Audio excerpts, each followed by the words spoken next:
কারণ একটা হারাম জিনিস দেখে যদি পছন্দ লাগে আপনার, তাতে ঈমান নাই, বেঈমান। কে আছে যে বাজারে ঢুকে এত পাপাচারের যেখানে বেশাতি বন্যা বয়ে যাচ্ছে সেটাকে আপনি ঘৃণা করছেন?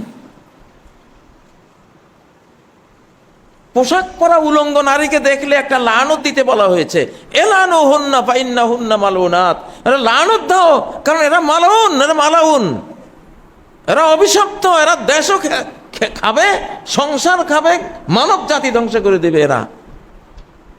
কেন লানত দিতে বলেছে? লানত না দিলে আপনি যে ভালোবাসা দিবেন,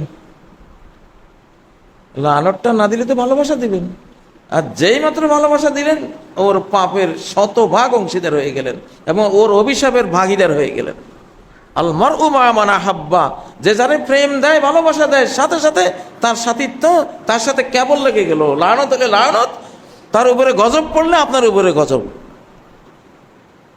সে যদি ফাসিকি করে, কবিরা গুনাহ করে, আপনি কবিরা গুনার ভাগীদার হয়ে গেলেন।